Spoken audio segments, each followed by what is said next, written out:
The boardroom smells of expensive cologne and cold ambition. 14 venture capitalists sit around a glass table shaped like a diamond. Rain hammers against floor-to-ceiling windows. A woman in her early 50s enters wearing a faded denim jacket over a clean white shirt, carrying a canvas messenger bag. The room goes silent. She's interrupting a billion-dollar acquisition discussion. The lead investor, Victor Ashford, 47 years old, stands abruptly. Victor is different from typical Wall Street types. No designer suit. He wears a black turtleneck and jeans. His obsession isn't luxury, it's control. Precision. Being the smartest person in every room. He collects rare first-edition books but has never read one. He memorizes market data like poetry. He speaks 4 languages but never travels. His addiction is winning, not wealth. The woman, Elena Ramos, approaches the table without invitation. She places a weather-beaten notebook in front of him. No preamble. No pitch deck. Just the notebook. Victor picks it up with 2 fingers, examines it like a contaminated specimen. Flips through pages covered in equations, hand-drawn diagrams, coffee stains. He closes it. Looks at her with the expression he reserves for people wasting his time. This is worth nothing. The words land like a gavel. Elena doesn't flinch. She leans forward slightly, voice steady as stone. That notebook contains 30 years of work. You dismissed it in 8 seconds. Tell me, Mr. Ashford, how long did it take you to become this blind? Victor's face hardens. 2 security guards appear at the door. Elena picks up her notebook, turns to leave, then pauses. When you realize what you just lost, don't come looking for me. I won't be waiting. She walks out. The room remains frozen. Victor sits down slowly, jaw clenched so tight his teeth ache. One of the VCs nervously asks if they should continue. Victor waves dismissively. But his hand is shaking. Not from anger. From something he can't identify. Something that feels dangerously close to doubt. Victor Ashford doesn't sleep. Not properly. 4 hours maximum, broken into 90-minute segments. He believes sleep is evolutionary inefficiency. His penthouse apartment looks like a library crossed with a server room. 12 monitors display real-time market data from every exchange globally. Bookshelves lined with first editions he bought at auction. Hemingway. Fitzgerald. Steinbeck. Spines uncracked. He owns them to own them. Victor's vice isn't drugs or alcohol. It's chess. He plays speed chess online for 6 hours daily under anonymous usernames, destroying opponents with brutal efficiency. He's ranked in the top 50 globally. When he loses, which is rare, he doesn't sleep at all that night. Replays every move. Finds the exact moment he failed. Fixes it mentally. Never makes that mistake again. His office is 22 floors above street level. No personal photos. No art. Just whiteboards covered in formulas, strategic maps, probability calculations. He eats the same meal daily: grilled chicken, steamed broccoli, brown rice. Measures portions to the gram. Variation is weakness. Victor built his fund through pattern recognition. He sees markets like chess boards. Predicts movements 3 steps ahead. His success rate is 91%. The highest in the industry. But there's a cost. Victor has no friends. He has associates. Useful connections. Strategic relationships. His ex-wife left him 7 years ago. She said living with him was like living with a calculator. Cold. Efficient. Incapable of spontaneity or joy. He didn't contest the divorce. Saw no logical reason to fight for something already terminated. He hasn't spoken to his sister in 4 years. She begged him to invest in her medical startup. He analyzed the numbers, deemed it suboptimal, declined. She called him soulless. He called her emotional. They haven't reconciled. But tonight, alone with his monitors and unread first editions, Victor can't stop thinking about that woman. That worthless notebook. Those eyes that looked at him like she knew something he didn't. It irritates him. Like a chess move he can't predict. Elena Ramos lives in a neighborhood where houses lean slightly, where chain-link fences rust orange, where children play basketball using milk crates as hoops. Her home is small. 2 bedrooms. Kitchen with counters she refinished herself. But the garage. The garage is different. 20 years of accumulated components. Circuit board salvaged from e-waste. Oscilloscopes bought at estate sales. A workbench her father built before he died. Hand tools worn smooth from use. Elena works night shifts at a water treatment facility. Monitors systems. Fixes pumps. Keeps infrastructure running that no one thinks about until it fails. She's done this for 32 years. Started when her mother got sick. Dropped out of university 3 months before graduating. Never went back. But she never stopped learning. Every technical manual she could find. Patent databases. Scientific journals from library archives. She taught herself electrochemistry. Materials science. Thermodynamics. Advanced calculus. All while raising 2 kids alone after her husband died in a workplace accident. She never remarried. Poured everything into her children and her work. Her son is now an ER nurse. Her daughter teaches mathematics at an underfunded public school. Both live nearby. Both visit weekly. Both know their mother is brilliant in ways the world never recognized. The notebook Victor dismissed contains Elena's life work. A revolutionary approach to flow batteries using abundant, non-toxic materials. Zinc. Air. Saltwater. It could store renewable energy at 1/10 current costs. Could make solar and wind viable for communities that can't afford Tesla Powerwalls. Could change everything. She didn't approach Victor for money. She approached him because a young engineer who works for one of his portfolio companies saw her presenting at a community college symposium. The engineer was amazed. Shared Elena's work with colleagues. They verified the science. It was sound. Revolutionary. They told Elena that Victor Ashford funded breakthrough technologies. That he looked for innovation others missed. They were wrong. Victor looked for innovations that fit his models. His patterns. His predictions. Elena's work was too unexpected. Too unconventional. Too human. So he said this is worth nothing. And Elena walked away. But not broken. Clarified. Elena doesn't storm back into Victor's world. She doesn't need to.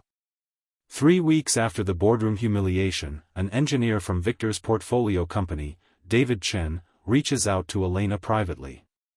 He can't stop thinking about her battery designs. He shows them to his research team without permission. They run simulations. The technology works. Better than works. It's breakthrough-level innovation. David knows he's risking his job, but he does something unprecedented. He forwards Elena's research to the chief technology officer of Victor's flagship energy company, bypassing 17 levels of hierarchy. He includes a note, "This is what actual innovation looks like." The CTO, Margaret Reeves, a 62-year-old engineer who survived 4 decades in a male-dominated industry, reviews the work. She immediately recognizes its value. She calls an emergency technical review. Invites Elena to present to the engineering team. Doesn't tell Victor. When Victor discovers this, he's livid. He arrives at the research facility unannounced, interrupts the presentation, demands to know who authorized this. Margaret stands. Mr. Ashford, with respect, I authorized it. Because unlike you, I actually looked at the science instead of judging the messenger. Victor's face reddens. This is insubordination. Margaret doesn't blink. This is due diligence. Something you failed to perform. Elena remains silent during this exchange. Watching. Then Victor turns to her, voice sharp, you went behind my back. Elena finally speaks, calm as deep water, I didn't go anywhere, Mr. Ashford. You dismissed me. These engineers sought me out because they recognize innovation when they see it. Unlike their boss. Victor steps closer. You have no idea what you're dealing with. I've built this company through disciplined analysis, not emotional appeals. Elena meets his eyes. You've built this company by being right 91% of the time. I represent your 9%. The moment your pattern recognition fails. And that terrifies you. The room is suffocating. Victor wants to respond but finds he has no words. Elena continues, you're brilliant at seeing patterns that already exist. But you're blind to patterns that haven't formed yet. That's why you'll never create anything truly new. You'll only optimize what others invented. Victor's hands clench. Get out. Elena collects her materials. Margaret intervenes, she's staying. We're completing this review. If you want to fire me for doing my job, do it. But this technology is real, and I won't let your ego kill it. Victor looks between them. For the first time in years, he's unsure. He leaves without another word. But he doesn't fire Margaret. Because deep down, in a place he refuses to acknowledge, he knows she's right. And it's eating him alive. The exposure doesn't come from Elena. It comes from David Chen, the engineer who first shared her work. David is young. Idealistic. Frustrated by how innovation dies in corporate bureaucracy. He does something reckless. He leaks Elena's research to an energy tech blog known for covering breakthrough innovations. The blog post goes viral. Revolutionary battery tech rejected by billionaire investor. Within 48 hours, it's everywhere. TechCrunch. Wired. MIT Technology Review. They don't just cover the technology. They cover the story. A self-taught engineer. Decades of work. Dismissed in seconds by Victor Ashford. The narrative writes itself. Victor tries to control the damage. Issues a statement, we receive hundreds of proposals. Standard review processes determine viability. But journalists dig deeper. They interview Margaret Reeves, who confirms the technology is legitimate and revolutionary. They interview engineers who verified Elena's work. They pull up Victor's public statements about funding innovation. The contradiction is damning. A Bloomberg reporter does a profile piece. Contrasts Victor's wealth, his first edition book collection, his chess obsession, his pattern-driven success with Elena's life. Her night shifts. Her garage laboratory. Her genuine innovation. The piece isn't cruel. It's worse. It's factual. And it reveals something Victor spent years hiding. He's brilliant at optimization but incapable of true creativity.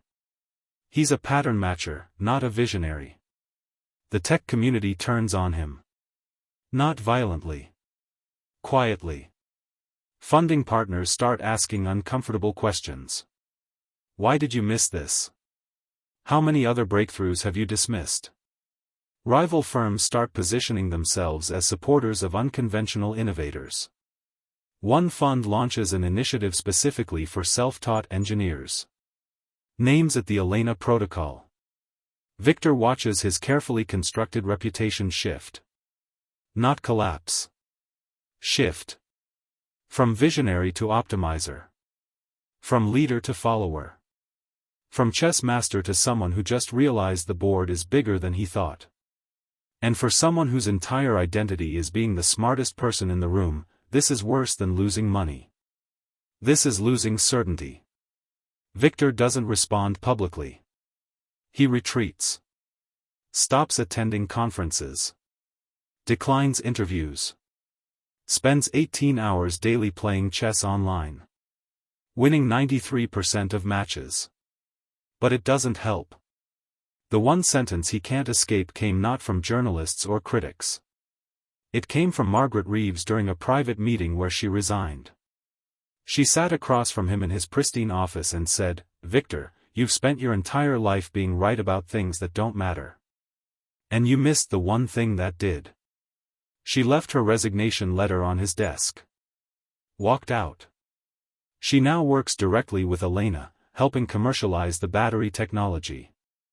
The sentence loops in Victor's mind. Things that don't matter. He looks around his apartment. 12 monitors showing market movements. Bookshelves of unread first editions. Chess trophies from online tournaments no one knows he won. What has he actually created? He's moved money. Optimized portfolios. Predicted market patterns. Made himself and investors wealthier. But he's never built anything. Never created technology. Never solved a real problem. He's been a middleman. An optimizer of other people's innovations. Elena created something that could bring electricity to communities that lack it. Could make renewable energy accessible. Could change lives. And he said this is worth nothing. Because it didn't fit his pattern. Because she didn't fit his model. Because he measures value in ROI, not impact. Victor stands at his window. But he's not looking at the city below. He's looking at his reflection in the glass. 47 years old. Brilliant. Successful. Empty. For the first time since his divorce, Victor Ashford cries. Not from sadness. From the horrifying realization that he's wasted his intelligence on being precisely right about things that ultimately mean nothing. A documentary filmmaker reaches out to Elena. Wants to tell her story. Elena initially refuses. She's not interested in fame. But the filmmaker persists, "This isn't about you. It's about everyone like you. The innovators the system ignores." Elena agrees on one condition. They tell the whole truth. Not a fairy tale.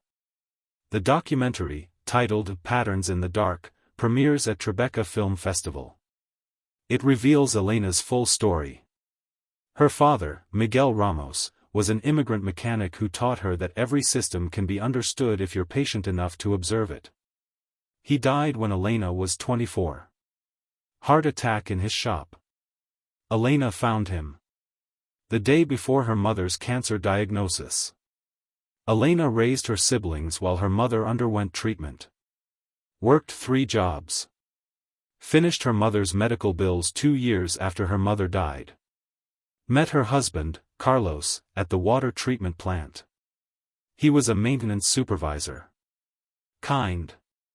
Steady. They married. Had 2 children. Built a simple life. Carlos died in an industrial accident when their kids were 8 and 6. Faulty equipment. Elena fought the company for 3 years. Won a settlement. Used it to pay for her children's education. Every dollar.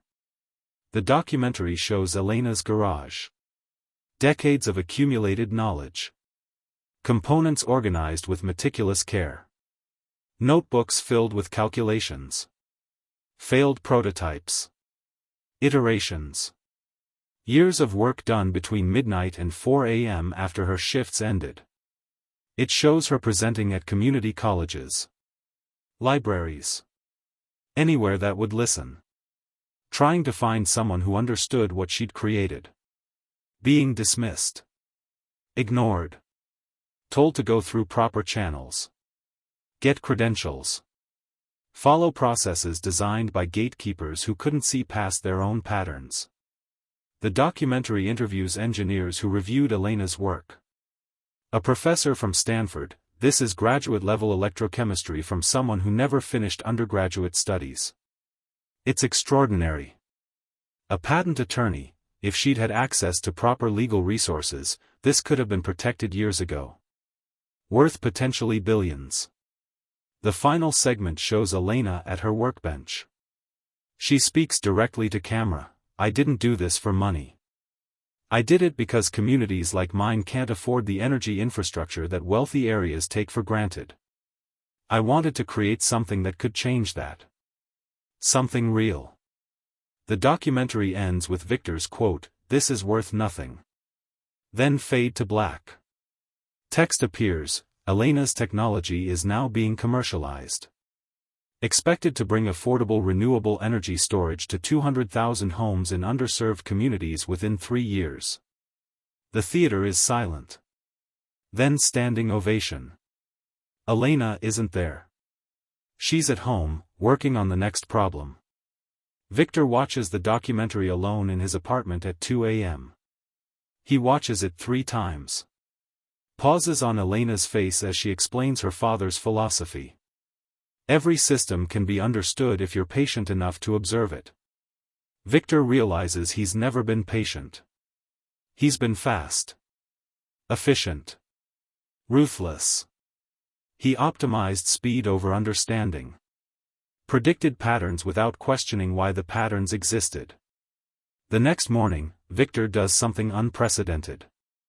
He cancels all meetings. Tells his assistant he's unavailable. Locks his office door. For 3 days, Victor doesn't play chess. Doesn't check markets. Doesn't eat measured portions. He sits in his office and forces himself to confront something he's avoided his entire adult life. Why does he do what he does?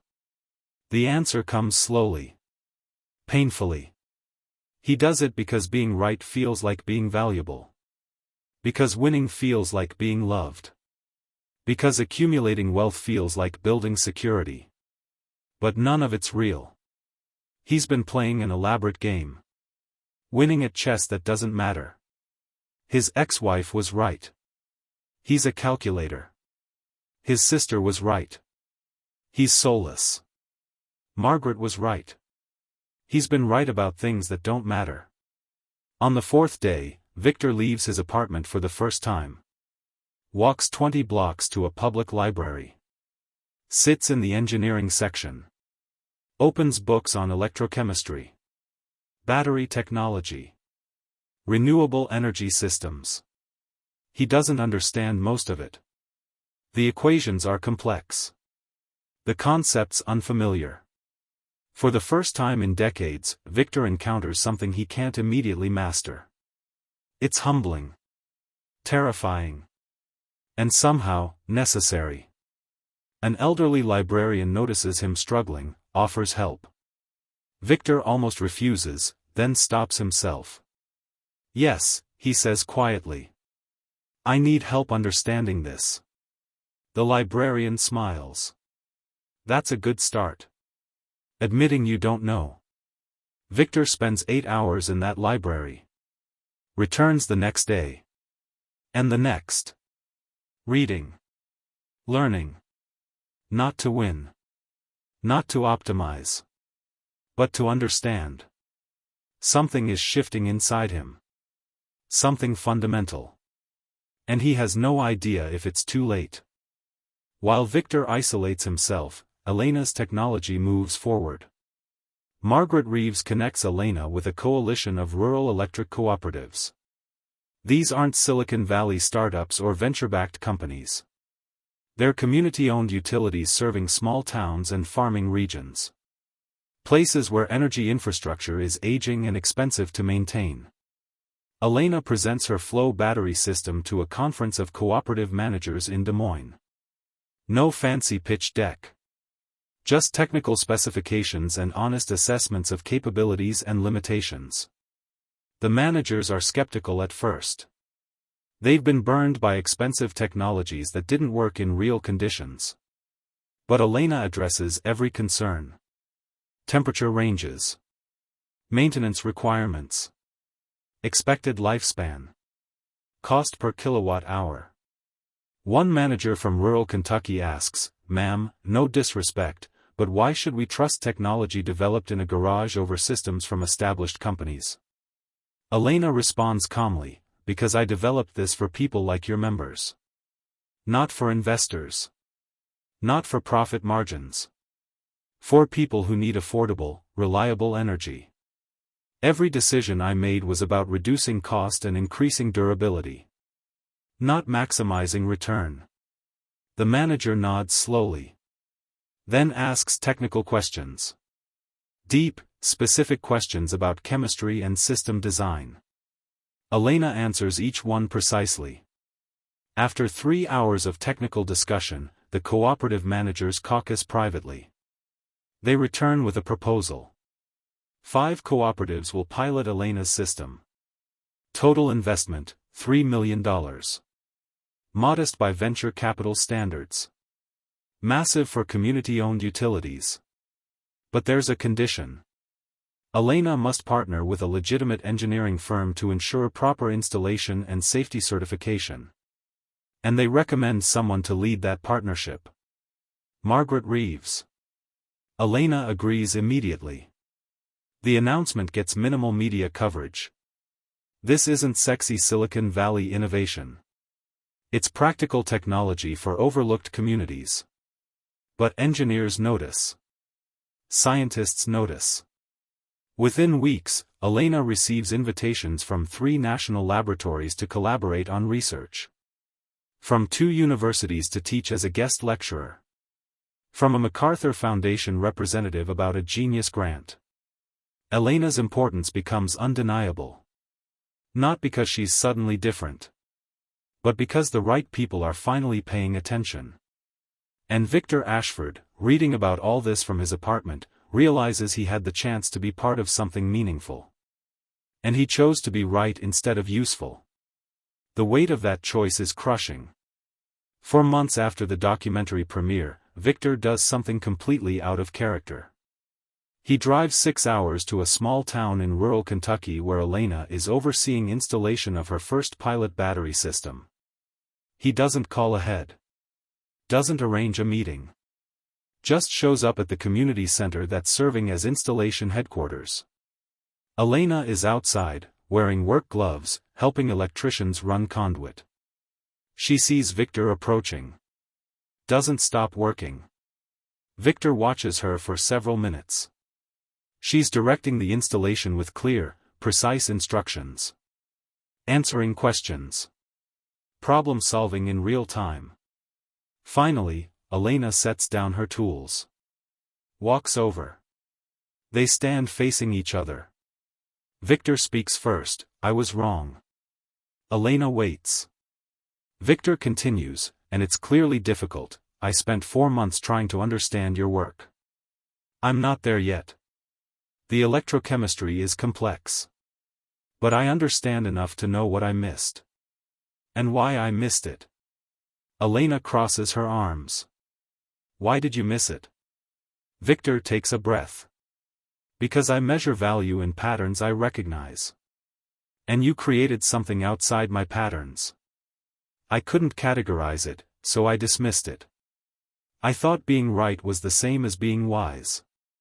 Elena's expression softens slightly, but her voice remains firm. "And now? Now I realize I've wasted my intelligence being precisely right about things that don't matter. You created something that matters. And I need to learn how to recognize that." Elena studies him. "You drove 6 hours to tell me this?" Victor nods.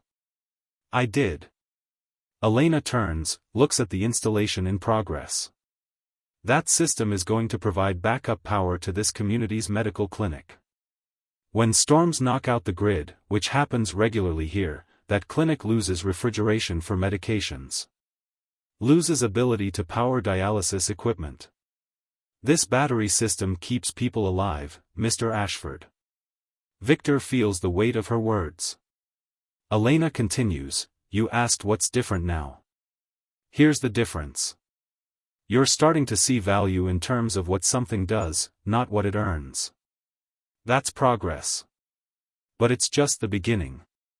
Victor expects her to send him away. Instead, she surprises him.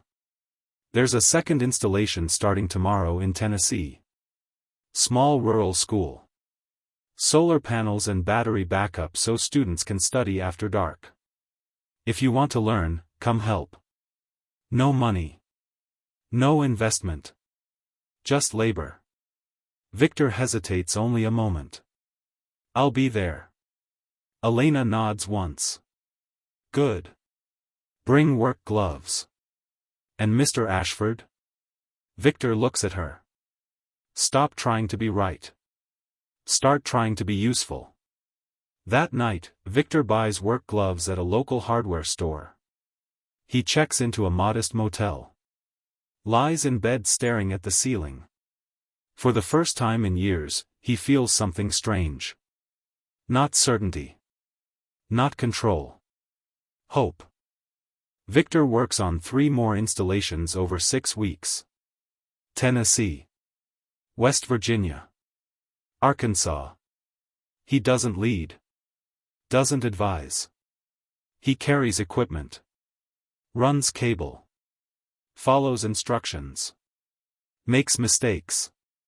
Gets corrected. Learns. The crews tolerate him. Then accept him. Then start teaching him actively. One electrician, a woman named Rosa, shows him proper wire termination techniques. You're getting better, she says after he completes a connection without error. Coming from someone who started as incompetent, that means something. During the Arkansas installation, Victor works alongside Elena for 8 hours running conduit through a school building's crawl space. Tight. Hot. Dirty. At lunch, eating sandwiches on concrete steps, Victor asks, "Why did you give me a chance?" Elena doesn't answer immediately. Then, because watching someone change is rare. Most people defend who they are. You're questioning who you are. That's harder. Victor nods. I want to help. Really help. Not with money. With work. Elena looks at him carefully. Why? Victor struggles to articulate it. Because for 47 years, I've optimized other people's innovations for profit. And I've never felt like I mattered. Like what I did mattered. This. He gestures at the building, the installation. This matters. Elena sets down her sandwich. Mr. Ashford, I don't need your guilt. I need competence. If you want to help, really help, then commit. Learn the technology. Understand the communities. Do the unglamorous work. Can you do that? Victor meets her eyes. I can try. That evening, Victor makes a call to Margaret Reeves. He hasn't spoken to her since she resigned. Margaret answers cautiously. Victor, unsurprisingly, is brief. You were right. About everything. I want to help Elena's work. Not as an investor. As someone useful. What do I need to learn? There's a long pause. Then Margaret says something unexpected. Apologize to your sister. Victor is caught off guard. What? Your sister. Sarah. She needed help and you calculated the risk instead of seeing the person. If you can't repair that, you can't be useful here. This work requires seeing people as people, not variables. Margaret hangs up. Victor sits with the phone in his hand. His sister. 4 years of silence. He finds her number. Stares at it for 20 minutes. Finally calls. She answers. Sarah, he says, voice unsteady. It's Victor. I was wrong. Silence. Then his sister's voice, careful, about what specifically? About everything. About the startup. About choosing calculations over family. About being your brother. I was cruel and I'm sorry. His sister doesn't respond immediately. When she does, her voice is thick. That's unexpected. I need time, Victor. But thank you for calling. They talk for 17 minutes. It's awkward. Painful. Real. When they hang up, Victor feels something he hasn't felt in years. Not relief. Something deeper. The beginning of repair. While Victor is learning to be useful, his business empire faces consequences he's not managing. His absence from decision-making creates uncertainty. 2 major investors withdraw funding, citing concerns about leadership direction. Victor's flagship fund loses $400 million in valuation. The board of directors demands an emergency meeting. Victor returns to New York. Faces 15 board members in the same conference room where he first dismissed Elena. They're angry. Confused. Demanding explanations. Where have you been? Why aren't you managing this crisis? Why are you working construction in rural Kentucky? Victor sits quietly. Lets them finish. Then speaks with unexpected calm. I've spent 20 years building this firm by being right. And I was right. 91% of the time. But I optimized profits while missing innovations that mattered. I chose being right over being useful. The board chair interrupts. This is a fiduciary responsibility, Victor.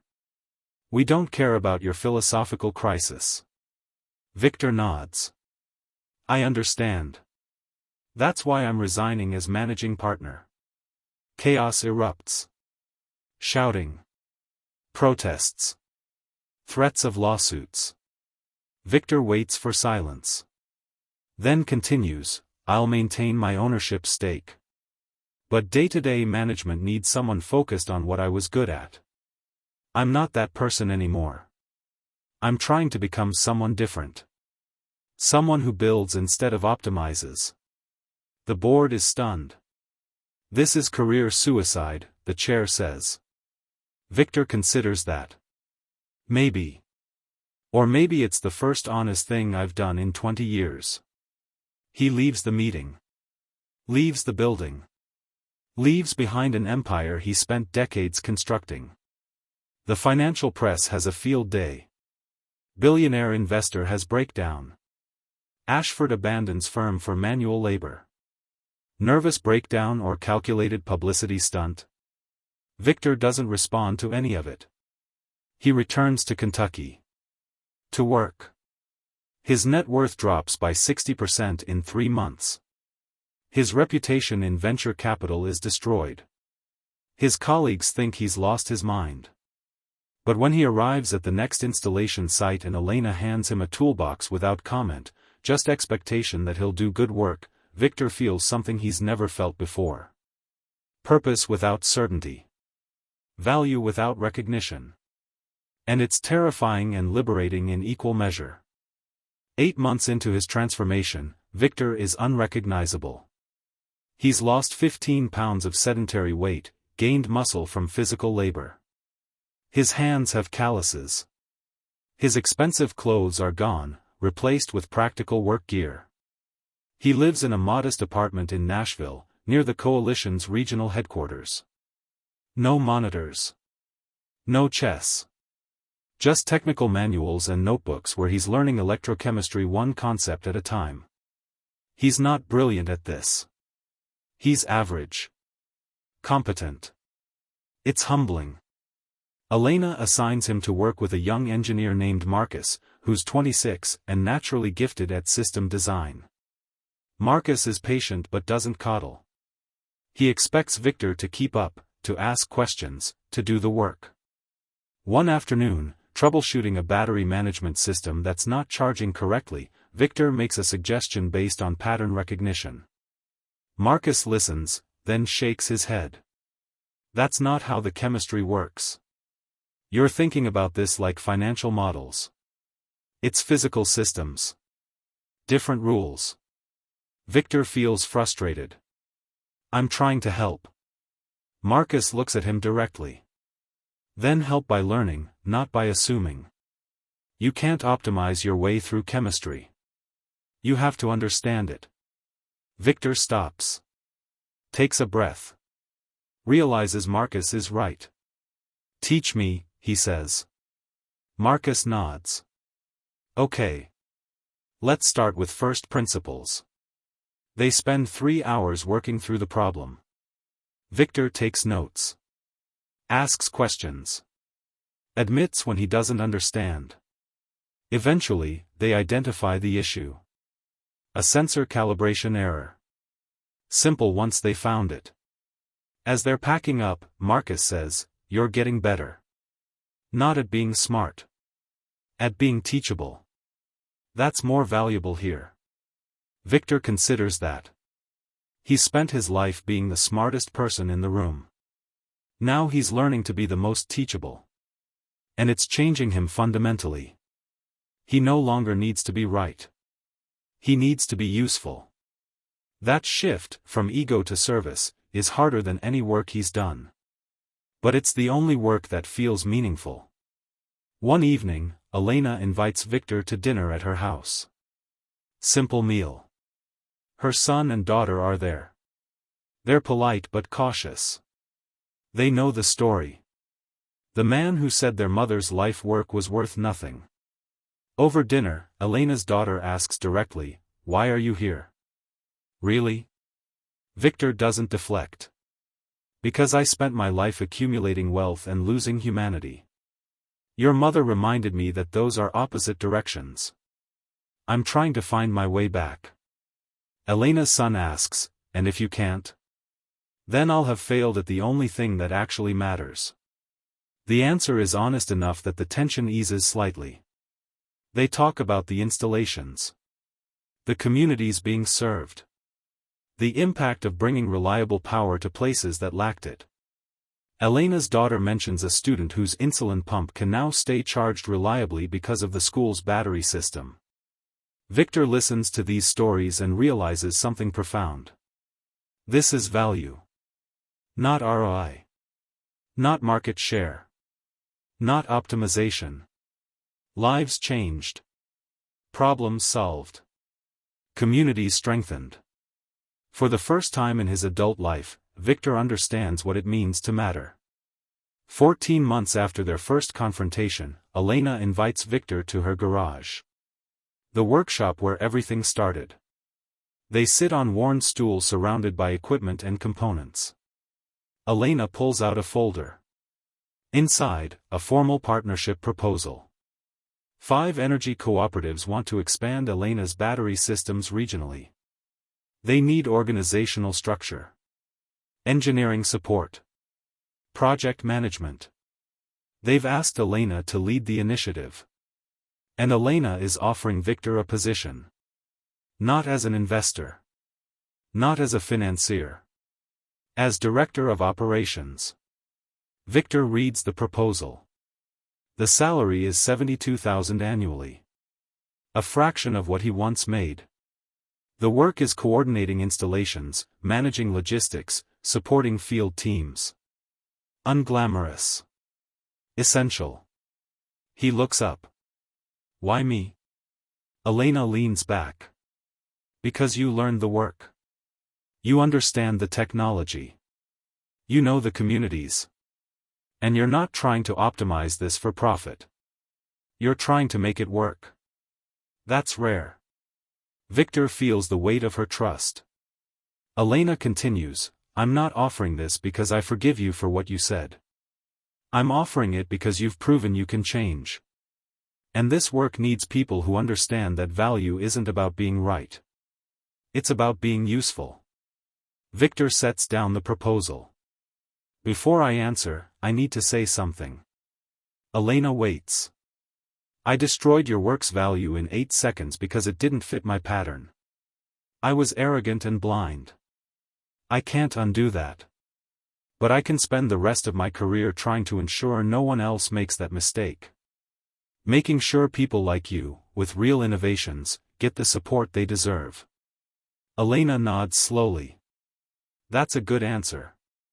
Victor picks up a pen. Signs the partnership agreement.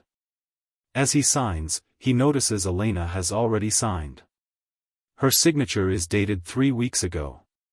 She was sure he'd say yes before he was.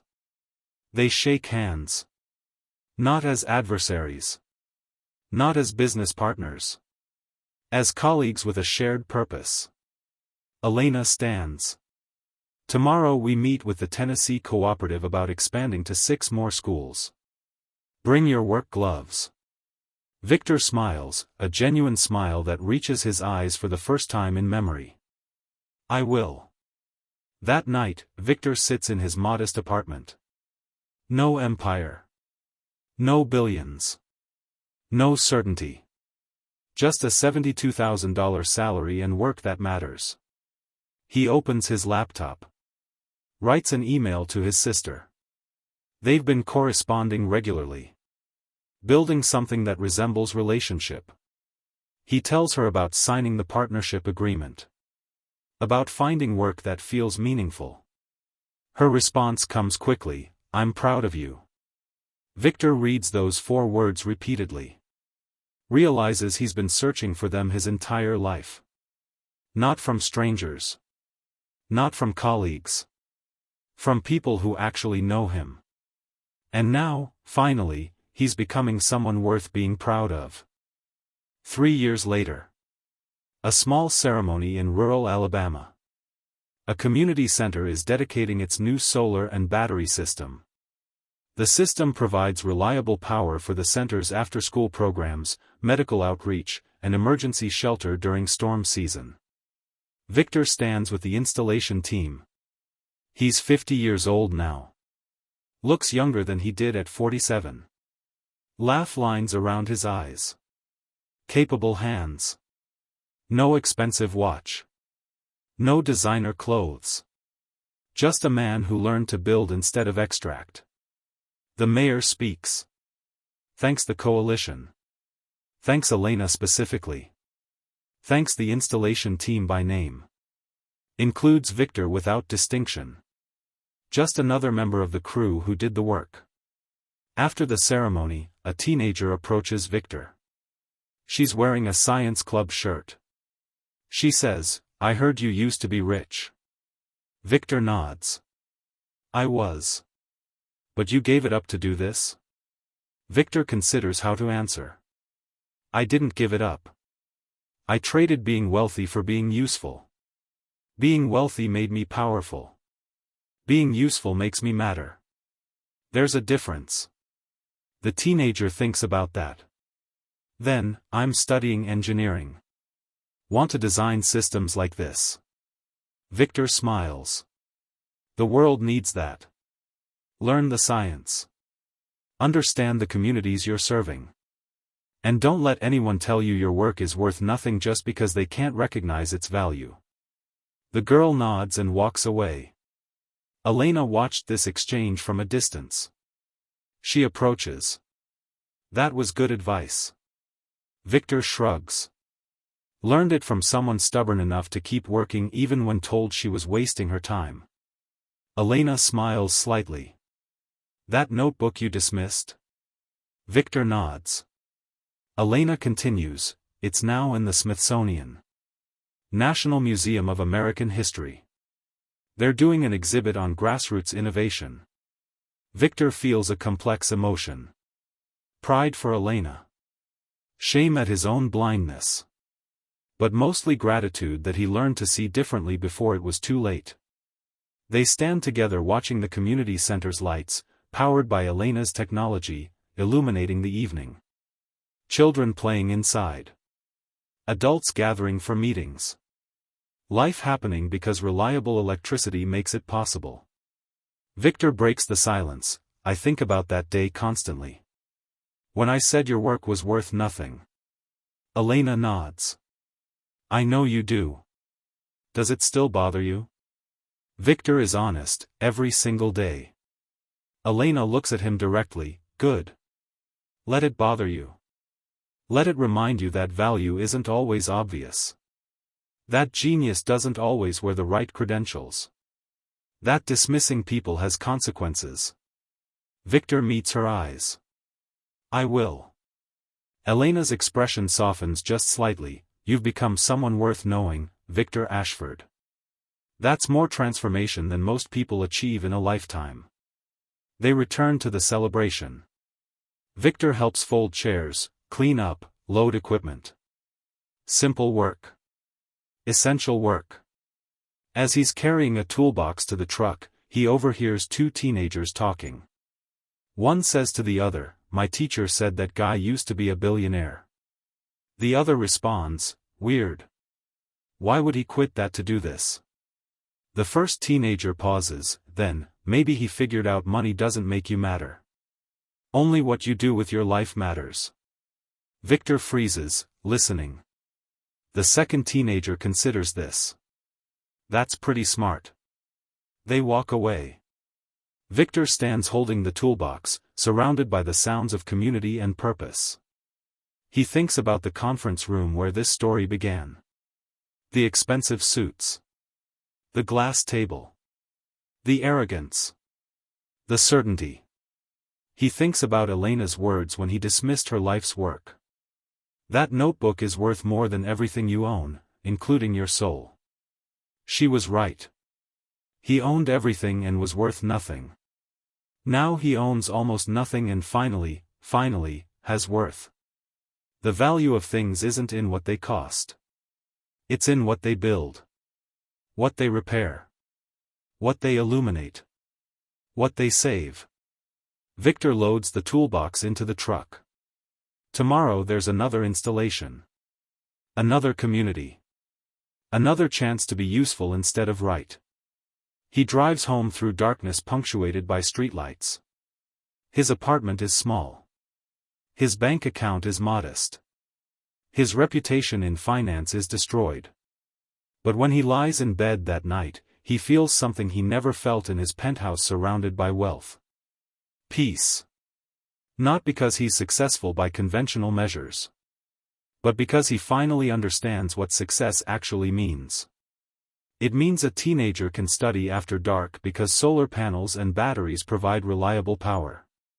It means a medical clinic can store insulin safely. It means a community center can operate as an emergency shelter. It means Elena Ramos's 30 years of work in a garage now serves thousands of people who were told they didn't matter enough to deserve reliable infrastructure. Victor closes his eyes. Sleeps deeply for the first time in decades. No monitors. No chess. No desperate need to be the smartest person in every room. Just rest earned through useful work. Through choosing to build instead of extract. Through learning that being wrong and changing is infinitely more valuable than being right and staying blind. In the morning, he'll wake early. Drive to the next site. Put on work gloves worn soft from use. Follow Elena's instructions. Learn from younger engineers. Solve practical problems.